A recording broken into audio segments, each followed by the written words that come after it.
It's the end of the day with Ray. Hello, my friends. Well, folks, today we're going to jump in that gigantic Sharp interactive board. I want to share my thoughts on Sharp's first quarter for their FY 2025. First thing I noticed was their top line revenue was down quite a bit, like over $400 million. I'm like, holy crap, what happened here? And then I got excited because what Sharp did was they eliminated worthless revenue. We all know that Sharp had this device business unit. In that device business unit, they had some big hiccups.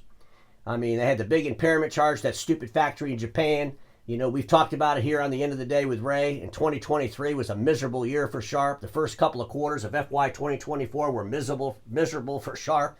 They started climbing out of that hole in that third quarter of 2024, fourth quarter of 2024. And here we are in the first quarter of 2025. They did some more cleanup. They're cleaning that thing up, folks, which is good. They recognize there's a problem. They're taking care of the problem. But when you wipe out $400 million worth of revenue per quarter, you better do something about getting that top line revenue back. And then I started thinking about Robohan, that Sharp robot, and I'm thinking that robot is probably screaming, just screaming, swearing. I mean, the robot likes to swear, right? Because the robot doesn't care. The robot is unemotional, kind of like a Vulcan. And I'm thinking that robot is getting really, really upset with all those dealers that sell the MFPs. Because the robot knows the best place to replace revenue is with the smart workplace. Because if they did $400 more million per quarter in smart workplace makes a lot of profit. So Sharp would be much better off. And I think Robohan's going to get really focused on that message. And I think Robohan's going to start raising all kinds of hell with those MFP dealers that don't want to sell that whole portfolio over there Sharp. They need to do it. It needs to happen. It just makes logical sense that we all know that robots are logical and unemotional. That's why they don't really care what they say.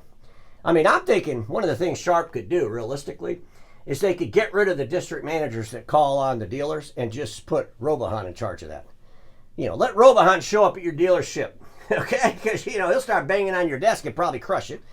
And then if you don't do it, what he tells you to do, then the robot's probably going to go around town and look for somebody else to sell those products because they won't care. They will have no emotion. I don't know if Sharp's going to do that or not. But, you know, when I think about Sharp and I think about those MFP dealers, I've been to some of their road shows, you know, and they show you the products and all that kind of stuff, and everybody gets excited. But, Sharp, you got a meeting coming up in Orlando, and, you know, maybe I should probably run this by the robot first, because I think the robot would probably like this idea, but I'll just tell it to you. I'll think out loud here. But you got this meeting coming up in Orlando. I think those dealer owners, when they walk out of that damn meeting in Orlando, they need to know how to sell every single thing you've got in your portfolio of Smart Workplace. They don't even need to look at the product. You show them a picture of it and then tell them how they're going to make money. Tell those dealers how they can take that scoreboard technology and make money. Not only them, but the school district they sell it to. And let's fill up school districts all over the country with that scoreboard. Amazing product. Tell them how they make money in annuity streams with digital display device units. How do they do it? I mean, my gosh, there's ways to do it. We just got to be creative. We're the most creative industry in the damn world, right? I mean, our industry is creative. We understand how to look for dysfunction and then bring value to those end users and benefits. And we also understand how to put deals together. We're deal makers. We just got to understand who the customer is for the Dynabook. How do we go out there and make money off that? Change the game for our end users. How do we mix these technologies up and take advantage of these technologies being mixed up with those end users? And ladies and gentlemen, it's not just me thinking of this. It's the board over there, Sharp. I looked at their midterm management plan. Strengthen office-related business. Strengthen cross-selling through customer information sharing and made progress in cross-market initiatives. Explore ways to adapt services developed for one product for use across other products. We need to double down on this. Got all these products. Every time I talk about Sharp's numbers, I bring this up. They got all this fantastic stuff. They got the most robust portfolio of products for offices of any of the players, really. And we need to take advantage of it. And quite honestly, I'm kind of thinking if the robot's thinking like I'm thinking, like he wants to take over and take charge, go out and call on these MFP dealers, I'm thinking that things might get shooken up a little bit. But maybe that's what it's going to take. I mean, what's it going to take? You got that meeting coming up in Orlando. I think, Sharp, you got to make it count. I told Dino that I was going to name the big giant machine. I call it the big giant machine. That's a little silly, so we have to come up with a name. And I told him I met him in Chicago at that embellishment meeting a couple of months ago. And I said, we got to name the machine. So I took some time. I thought about it. I came up with a name for the machine. I'm going to reveal it here on today's episode. But Dino, I think we should call it the Aqueous Press. Seriously.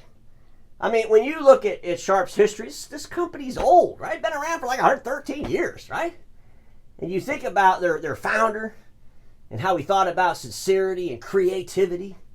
When you think about Aqueous, that name came about because it's clarity like water. It's clear. Well, if you're going to have a big giant machine, a big press, well, those images better be clear, right? Well, of course they're clear. Clarity and graphics creativity, the Aqueous Press. I think it's a great name. You all should use it. And I'll just go ahead and give that to you pro bono if you decide to use it. And folks, you know, Sharp's got a smartphone, and they sell these things in Singapore, Indonesia, Taiwan, Japan. You know what they call that thing? The Aqueous R9 Pro. So why can't they call the big giant machine the Aqueous Press? Anyway, that's my thoughts on that. Let's look at some numbers. Top line revenue for the first quarter was $3.2 billion. Had an operating profit of $103.5 million, 3.2%. And their hiccup was in the device business unit. They're still getting through that. I'll share thoughts on that in a minute. But they're down. You can see $400.7 million in revenue. That's a lot of revenue. And you can also see what I was talking about before. You know, when you go to that FY 2023, what a disastrous year for Sharp, you know. But thankfully, it wasn't repeated every year like we see some other folks, right? They recognized they had a problem. They had to make some major changes. They started cleaning that stuff up. When you got to the third quarter of 2024, that operating profit started to grow. Fourth quarter, it's growing quite nice. The first quarter of 2025. But folks, you know, when you think about where this money went, and so if you go to the first quarter of FY 2024, they had a device business unit which had display device and electronic device. And that unit, that business unit, did $1.3 billion in the first quarter of FY 2024. And when I show you the new layout, because electronic device is no longer there, it's just called device business unit. But the revenue is $736.5 billion for the first quarter. That's quite substantially less. They had a little bit of gain here and there, but at the end of the day, they ended up with a $401.5 million deficit in revenue. But folks, let's talk about this device business unit. I mean, we can't let Sharp off the hook. This thing was a damn disaster for them. I mean, the operating profit loss in FY 2022 was horrific. And you can see it, $348.3 million that year. You know, if you look at the revenue in FY 2021, it was $8.8 billion. They had a 2.2% operating profit, which was $184.3 million. So even when that business was doing good, it wasn't doing that good. It was like operating profit you'd see over there at maybe Ricoh, right? And so I'm thinking as they realign this, you know, what's left and how much profit will be in what's left. And is what's left really just a commoditized product? It could be, very well be. If it's just components and stuff they're selling mass amounts to, like a wholesale thing, you can live with a lower operating profit. It's when you're selling like intellectual services to dealers out there selling IT as an example, and they're running around with a 2% operating profit. That's not a good thing. So we'll see where all this pans out. But here's where we look today. Today we still have the brand business, which includes Smart Life and Smart Workplace. We have display device. We no longer have electronic. We just have display device. So let's talk about some revenue. Smart Life, the appliance business. $945 million for the first quarter, operating profit of $45.8 million or 4.9%. Smart Workplace, $1.3 billion in top line revenue for the first quarter, operating profit of 7.5%, $95.9 million. This is fantastic. 7.5% is one of the highest we're seeing so far, and they're going through these financials. So congratulations, Sharp. And you know, think about it. If you're Sharp and you just wiped out, you know, basically about $1.6 billion worth of annual revenue, you got to make up for that revenue. What better place to make up for the revenue than the division that's making you the most profit? It's just common sense, right? The brand business together was a 6.4% operating profit at $141.7 million. The display device, what's left of that for the first quarter, lost $16.9 million. That's a hell of a lot better loss than having $385 million. They're cleaning it up, but we got to get it in the positive. Get that crap cleaned up and fixed. I want to see that in that second quarter in a positive number. Hopefully it'll get there. But folks, at the end of the day, their total operating profit ended up at that 3.2% at $103.5 million. Good stuff going on over there at Sharp. But now I got to talk about something that I kind of dreamed about with the robot. I mean, folks, I can't help it if I'm dreaming about the Sharp robot, but I had this dream. I had the dream that the Sharp robot challenged both Konica Minolta and Rico to a boxing match to kick some butt. And obviously you can see he won. And folks, for a long time, I think about maybe 6 years, 7 years now, I've been telling all my friends that sell supply and service print equipment that when you think about the major players in the space, and for years we always saw Rico and Konica Minolta as major players in our space. Times are changing. Technology's changing. The way our dealerships are interacting with businesses is changing. Sharp has a really robust portfolio of products.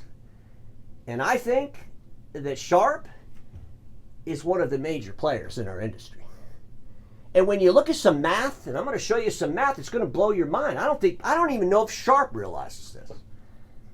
I think that it's time for Sharp to start fighting like they've never fought before. I think it's time for those DSMs at Sharp, when they meet with those dealers, to really start putting together detailed plans of how they're going to wipe out one of those other OEMs. Folks, this is dog eat dog. We're in an industry that's being consolidated. We need to start really thinking about this. You got Konica Minolta's been a financial train wreck mess forever. I'm the only one that'll say it out loud, but it has been a mess. You got Rico that barely makes any operating profit at all. They're like a hiccup away from a disaster.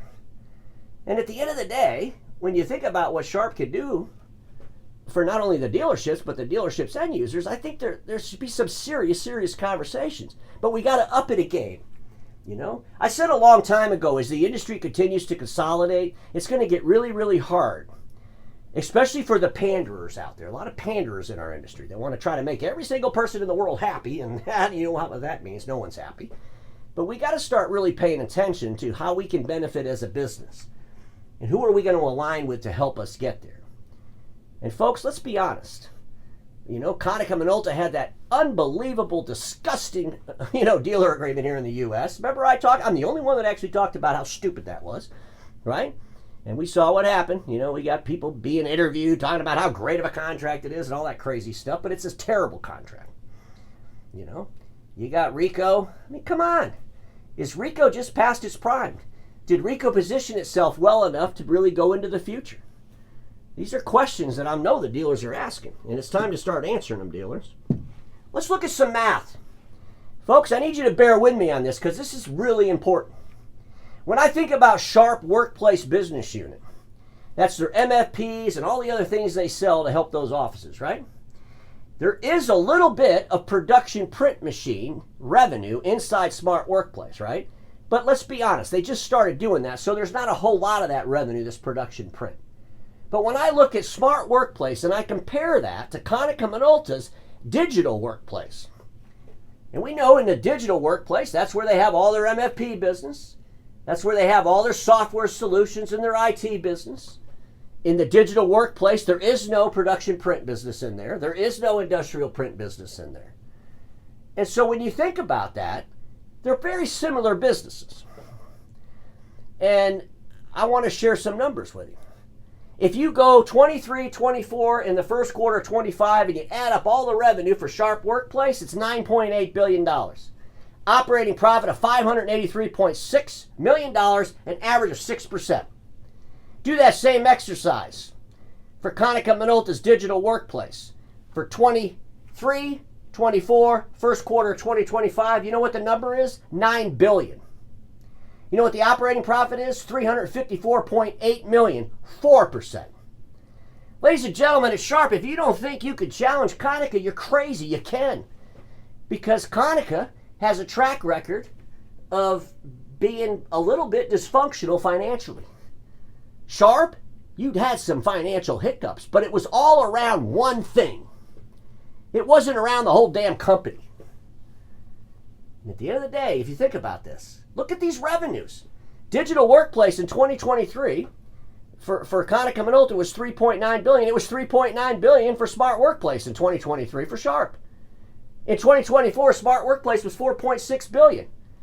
In 2024, Digital Workplace for Konica was $4.2 billion. Ladies and gentlemen, Smart Workplace in FY 2025 was $1.3 billion for the first quarter. For Sharp, it's not even $1 billion. So those folks at Sharp that think you got to play second fiddle to Konica, think again. The robot's right. It's time to kick some butt. I did the same exercise for Ricoh. You know, think about Ricoh's digital services business. That's all their MFP business they're selling, right? And it's their IT stuff and all that other crap they do. Look at the top line revenue in Ricoh's digital services business. And I just did their financials, so y'all, this is fresh in your mind. But in 2023, the top line revenue for Ricoh Digital Services was $12.5 billion. Smart Workplace for Sharp in 23 was $3.9 billion. But look at this. Sharp's operating profit was $199.7 million on that $3.9 billion. And our friends over there at Ricoh, $12.5 billion. Okay? 3 times the revenue. Their operating profit was 2.2% at $275.3 million. They damn near beat them in operating profit at Sharp with a third of the revenue. Now look at FY 2024. Sharp was $4.6 billion. Our friends over there at Ricoh were $12.8 billion with a 1.7% operating profit. Operating profit at $217.2 million. Sharp on their $4.6 billion for FY 2024 had $288.1 million. You can see, I don't care if you got a big top line revenue. If you can't make any money, you can't make any money. That means you're weak. You can't make money, you get weak. Chasing revenue at all costs is insanity. You got to chase revenue that comes with profit. The first quarter of FY 2025, Sharp, $1.3 billion. Our friends over there at Ricoh for their first quarter, $3 billion. Double the revenue. You know? But folks, I got to tell you, you know, when you add it all up at Ricoh for 23, 24, first quarter of 2025 is $28.3 billion with $499.3 million in operating profit, an average of 1.7%. You add it up over here at Sharp, it's $9.8 billion. I mean, it's a third of the revenue with $583.6 million or 6%. They literally got more operating profit on a third of the revenue. Folks, at Sharp, it's time to fight. It's time to put the gloves on. It's time to listen to that damn robot. Because I believe the robot's right. I believe that our industry has to start thinking. What's the future of our business look like? Take all the emotional nonsense off the table. And folks, I hate to say this. I know that we got great relationships with folks that work at Konica Minolta and folks that work at Ricoh. It's not about that. It's about the relationship your business has with the end users you service and support, and it's about what's best for your business. It's about aligning with organizations that understand, one, the importance of profitability. We're going through some interesting times, to say the least. We got tariffs, all this stuff going to happen.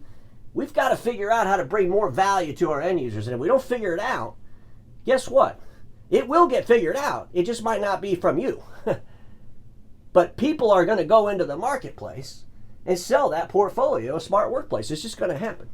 And everybody watching me knows this. Status quo is the killer of all that'll be invented. Don't get stuck there. And I'll see y'all tomorrow.